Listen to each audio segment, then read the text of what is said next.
তো এখানে আজকে আমরা ২ দিন যাবৎ অবস্থান করতেছি। অনেক ভালো লাগতেছে।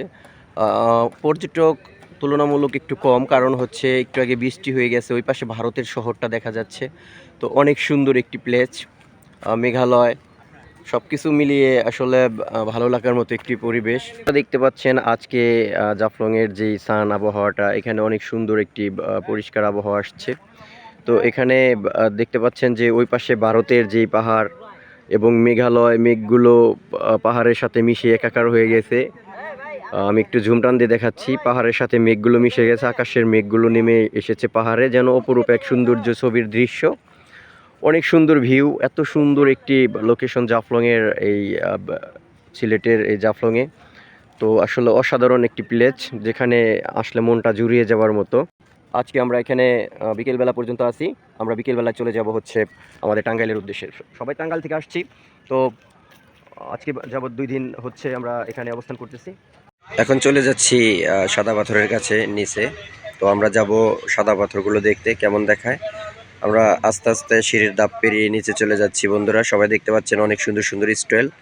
আর এইসব স্টলগুলো এত সকালবেলা আসলে খোলে না। এগুলো হচ্ছে বিকেলের পর থেকে অনেক জাঁকজমকপূর্ণ হয়। আমরা যেহেতু রাত্রে এখানে রাত্রি যাপন করছিলাম, এর জন্য আমরা সকাল সকাল বেরোইছি।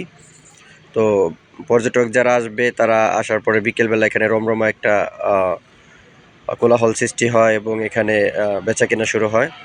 তো এখান থেকে নামতে অনেকটাই সময় লাগে বেশ, কারণ সিঁড়ি দিয়ে ধাপে ধাপে নামতে হয়, অনেকটা দূরত্ব, অনেক উঁচু এই পাহাড়টি।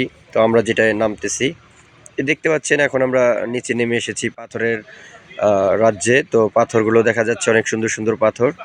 এই পাথরগুলো আমরা পেরিয়ে হালকা পানির স্রোত আছে, এই পানি দিয়ে আমরা ওই পারে চলে যাব। ওই পারে গিয়ে আমরা যাব সাদা পাথরের সেই জগতে, যেখানে হচ্ছে ভোলাগঞ্জের পাথরগুলো।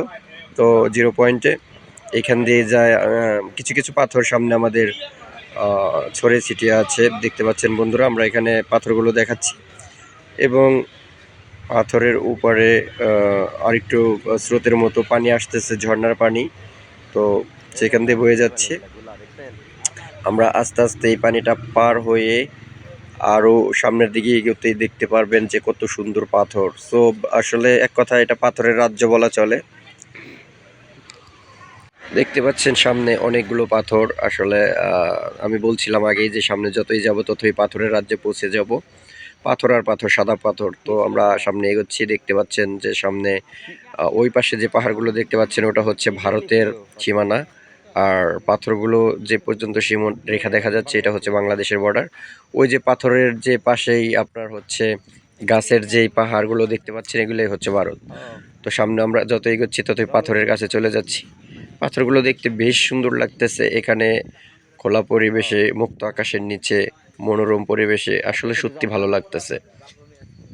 দেখতে পাচ্ছেন এখন আমরা চলে আসছি পাথরের উপরে। ইস কত সুন্দর! এখানে সামনে থেকে দেখলে এক কথায় অপরূপ দৃশ্য, ছবির মতো।